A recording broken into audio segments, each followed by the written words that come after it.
Hey runners, fun fact, did you know that running is actually a single leg sport? Huh, I know, kind of weird to think about. But running is really just a series of falling and only having one leg to catch ourselves with every single step. So this means if we really can't balance just on one leg while standing, like this, we're not gonna be the best runners we can be. We can't initiate all those little muscles throughout the body that work together to keep us balanced. Half of the energy we use when running is for that propulsion, that push-off phase. The other half is for actually just keeping us balanced and stable. So if we need to work extra hard on that balance portion of it, we're not gonna be able to push off as hard. Therefore, we're not gonna be able to go faster, we're not gonna be able to go longer, and we're not gonna be able to see those gains that we really should be seeing from running. Runners encounter so much different terrain when we go out for a run. And look, this doesn't only just apply to those trail runners who have rocks and roots, but this applies to all runners. You need to have that balance so that you can protect yourself from injury no matter what obstacles come in your way. That means we need to be able to react quickly, confidently, and fluidly over this ever-changing terrain, because any instability that we have in a standing static position is going to be magnified tenfold when we get out and start running and moving dynamically. So let's go over some exercises that are not only going to boost your confidence and coordination while out for a run, but is going to help boost your brain health as well. If you guys are just starting out with adding in some balance strength exercises into your training, we're gonna work with a stable base first. Now, one of the best exercises that you can do is just by standing on one foot, but we're gonna spice it up a little bit. Now, when I get ready to do these exercises, I wanna remember to do a few things first. First, that core is gonna be turned on tight. Core strength is a huge part of being balanced. Literally, your core just isn't your abs here. Your core is all the way around here. So that's doing a huge job in keeping me stable. So I want to squeeze that belly button in, keep a nice tight core. Then with my feet, I know you can't see them down here yet, but what we're gonna do is think about spreading out those toes, creating a nice stable base. I'm gonna also have a slight bend in the knee when I do this. So core on tight, foot's ready, knees bent. I'm just gonna pick my knee up to my chest. Now if this is challenging enough, okay, cool. I just stay here, work on that. Remember to keep breathing. See if I can hold this for 30 seconds. If you're like, I need a little bit more, what we're gonna do is just bring that leg out straight. We're adding weight further away from the body, which is gonna add the challenge into this. I can also bring the hands out to the side, still keeping that core on nice and tight. I can do this for 30 seconds. Then I can move on to bringing my leg, out to the side, adding a little bit of motion in there, bringing my leg back. As you can see, I'm still looking straight at you guys because I need to look at a stable place when I do this. Now, adding in a real challenge here is, oh man, I'm gonna try to do it if I close my eyes. Oh boy, nope, we're going down. Once you're ready to move on from that stable surface, we're gonna move on to an unstable surface. So I'm gonna be using my little balance board for this. As you can see, nice flat surface, and on the back, it's got that little ball. It's gonna give me that nice unstable surface that I'm looking for. And if you don't have something like this, that is totally okay. You can DIY your own by simply just stacking up a couple pillows on top of each other. And as you saw me fall just a second ago, I suggest doing this in a place with a nice cushiony ground so that you can fall on something while you're learning the techniques. So we're gonna get on this guy here and see what we got.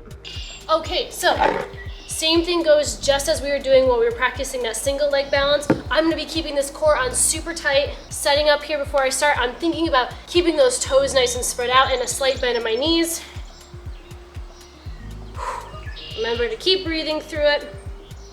Now, I cannot do a single leg on this guy yet, but if you have those pillows and they're stacked up on top of each other, you can practice the single leg on that situation.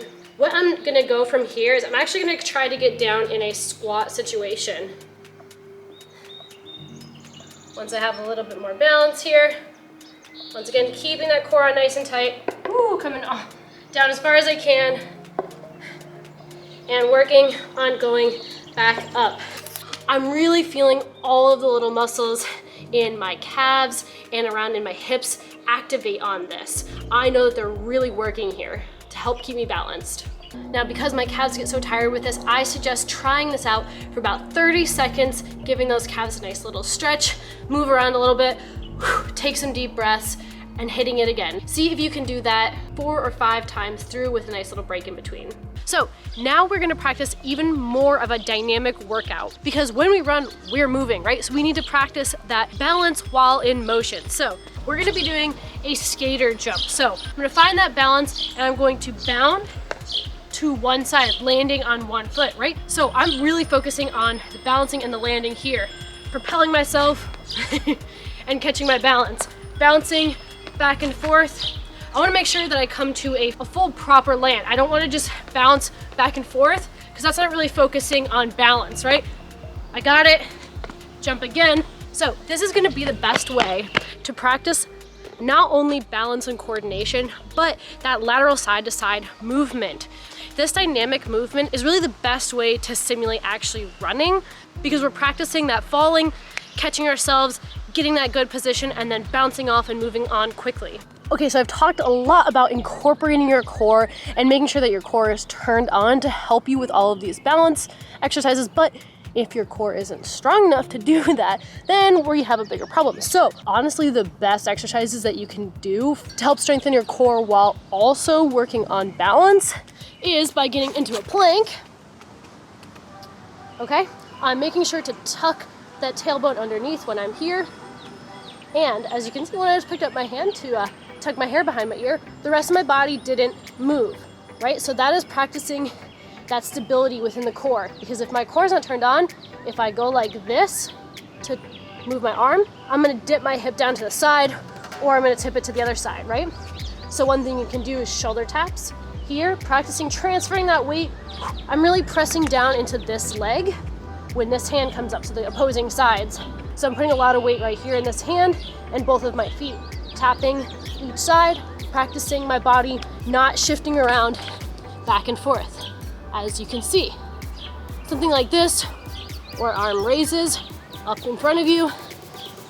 When we do this, we are strengthening our core to resist that rotation. So when we're running along, we don't want to shift side to side, right? We want to be nice and straight. And we're practicing resisting that side to side twisting motion, just like we would when we're running.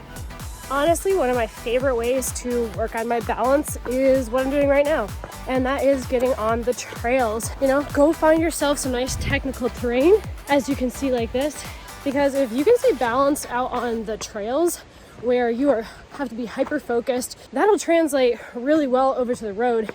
And look, if you don't have a trail that's as technical as this, find a gravel pathway, a gravel road, cobblestone. Just that little bit of unevenness is really going to help with that balance, coordination, and agility.